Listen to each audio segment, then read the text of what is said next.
आदर्श शिक्षा संस्थान की ऑनलाइन कक्षा में आपका स्वागत, अभिनंदन। हम कक्षा 9 विषय गणित के बारे में पढ़ेंगे। प्राकृत संख्या। तो प्राकृत संख्या को अंग्रेजी के अंदर नेचुरल नंबर कहते हैं। उसके अंदर संख्या 1, 2, 3, 4, 5, 6 इस प्रकार डॉट डॉट डॉट अनंत तक की सभी संख्याओं को प्राकृत संख्या के अंदर लिखा गया और रखा गया।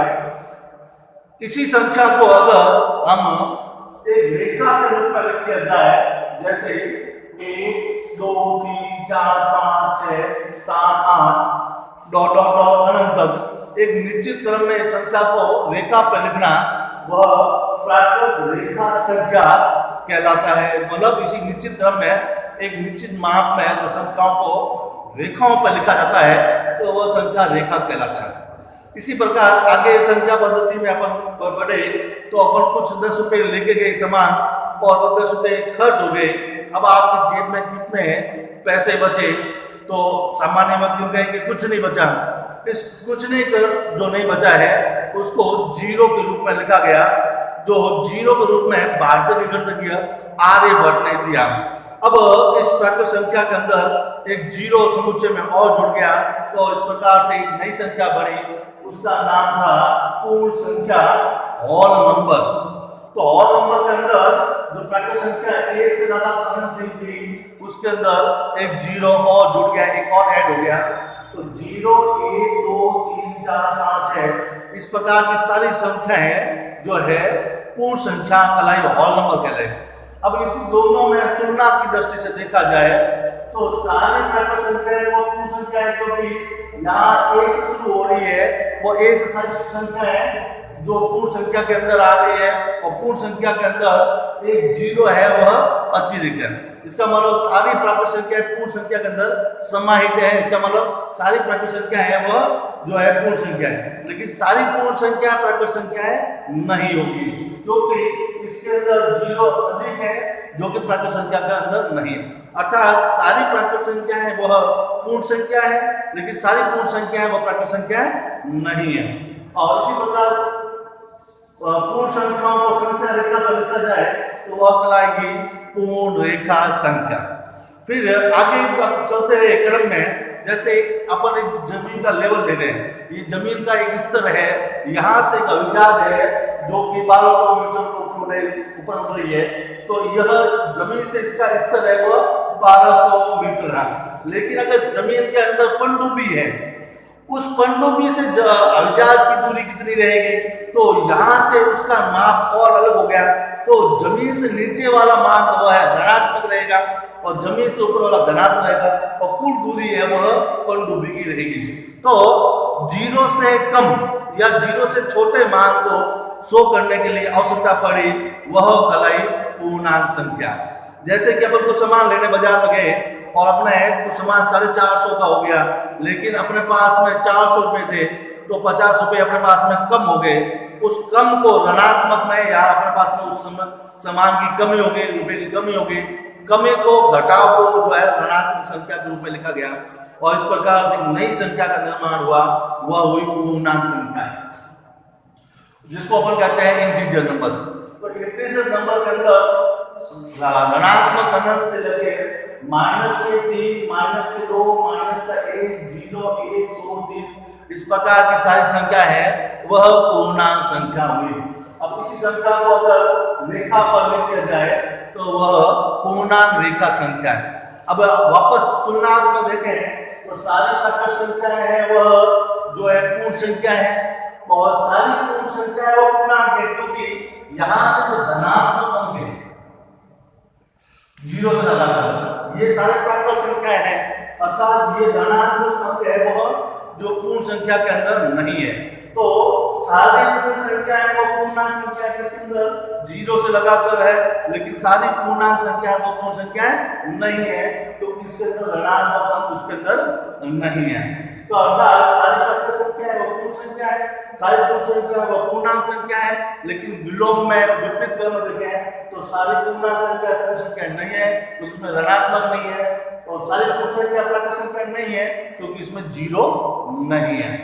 आगे चलते हैं तो कुछ भाव के अंदर अपने को देखते हैं, जैसे अपने को सामान लेने के लिए गए, 20 रुपए लेके गए और 1 किलो अपन आलू लेके आ गए, लेकिन किसी कारण से आलू के भाव 40 रुपए हो गए और अपने पास में 20 रुपए थे, तो उसमें अपने को कितना सामान मिला, अर्थात सामान अपने को जो था उसके मुकाबले आधा मिलेगा। उस आधे को 1/2 कहेंगे या पूर्ण अंक नहीं कहेंगे। तो पूर्ण अंक नहीं है वह किसके अंदर लिखा जाए, अर्थात एक नई संख्या की आवश्यकता और बढ़ी, वह संख्या कहलाई परमेय संख्या। अर्थात इस संख्या को बट्टों में है यहाँ अपूर्ण अंक, जिसमें दशमलव अंक कह सकते हैं, भिन्न अंक कह सकते हैं, उस प्रकार के अंकों की आवश्यकता पड़ी, तो वह सारी संख्याएं परमेय संख्या के अंदर लिखी। तो किसी संख्या को p/q अर्थात भिन्न में लिखना, बट्टों में लिखना, दशमलव लिखना, तो इस संख्या को p/q के रूप में लिखना, इसमें p और q पूर्णांक है, अर्थात सारे पूर्णांक अंक है वह परमेय संख्या के अंदर आ गए। लेकिन आगे लिखा है q not equal to 0, q 0 नहीं होना चाहिए, क्योंकि किसी भी भिन्न में नीचे हर में 0 होना और 0 का ऊपर वाली संख्या में भाग देना एक अपरिभाषित है, इसकी कल्पना नहीं की गई है। तो अपन इसको देखते हैं, जैसे 480 लिखा हुआ है, ये पूर्णांक अंक है, धनात्मक पूर्णांक अंक है, उसके अंदर बट्टा 1 लिख दिया जाए, क्योंकि अपन पता है 1 का किसी संख्या के अंदर भाग देने पर उसके परिणाम में कोई परिवर्तन नहीं होता है, तो 1 लिख दिया जाए, 1 का भाग देंगे 480 रहेगा, लेकिन 480/1 है, अर्थात ये भिन्न के रूप में है और भिन्न के रूप में इसलिए वह एक परमेय संख्या है, क्योंकि परमेय संख्या को भिन्न के रूप में लिखा जा सकता है और इसको वापस इसी क्रम में लिखा जा सकता है जो कि एक पूर्णांक है।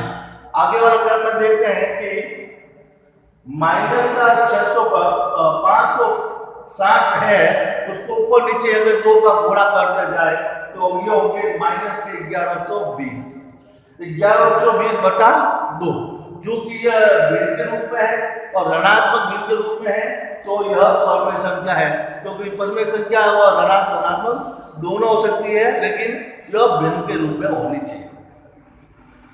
लेकिन अपन देखते हैं 60/0, क्योंकि नीचे वाला 0 है, अर्थात 0 को ऊपर वाली संख्या में भाग देंगे तो 0 का भाग की संख्या में नहीं दिया जाता है, क्योंकि यह एक अपरिभाषित कल्पना है, तो यह अपरिभाषित है, अर्थात नीचे 0 नहीं हो सकता है, लेकिन ऊपर 0 हो सकता है।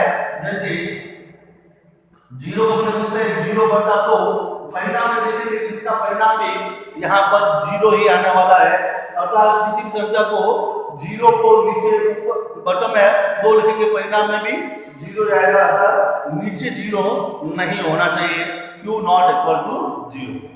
अब हम देखते हैं परमेय संख्या को संख्या रेखा पर देखते हैं, तो परमेय संख्या को एक संख्या रेखा पर भी लिखा जा सकता है।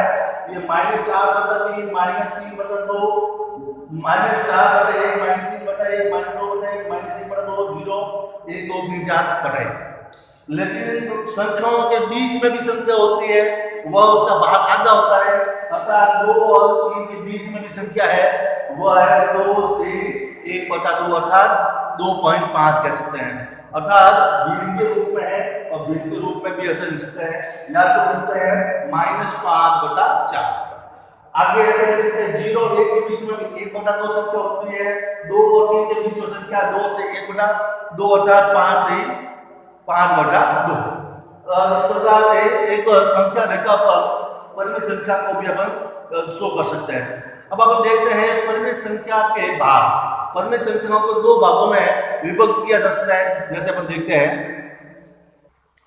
तो परमेय संख्या 2 प्रकार की हुई, परमेय और अपरमेय। जैसे परमेय संख्या को 2 भागों में बांटा जाता है, शांत आवर्ती परमेय संख्या और अशांत आवर्ती परमेय संख्या।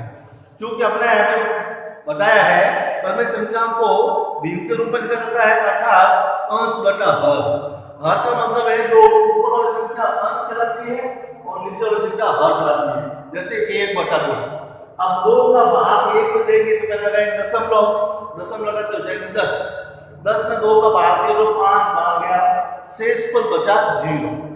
इसी प्रकार 1 में 5 का भाग दिया तो 0.2 बार, 7 में 10 का भाग दिया तो 0.7, सिर्फ 0.7।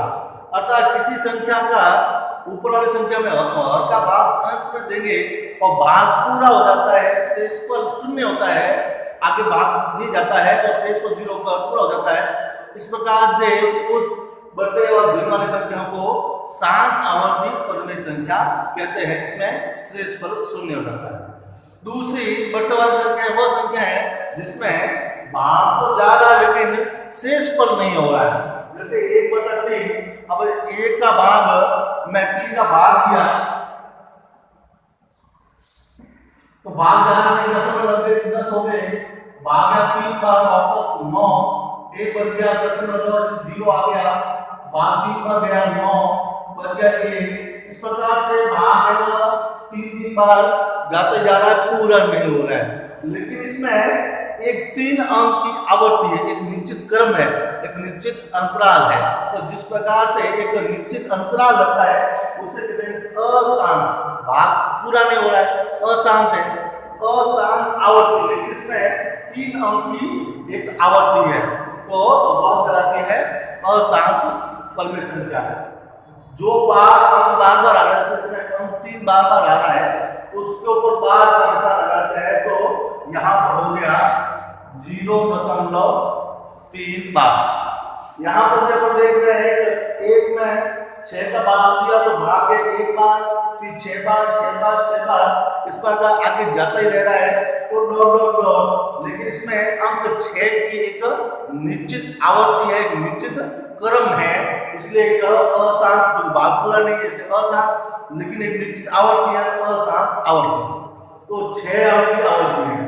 आगे देखते हैं 1/7, इसमें भाग जा रहा है 1, 4, 2, 8, 5, 7। इसके बाद दोबारा वापस 1 से शुरू हो रहा है, मतलब इसकी एक निश्चित क्रम हो रहा है। यहाँ 1, 4, 2, 8, 5, 7, वापस दोबारा भाग जा रहा है 1, 4, 2, 8, 5, 7।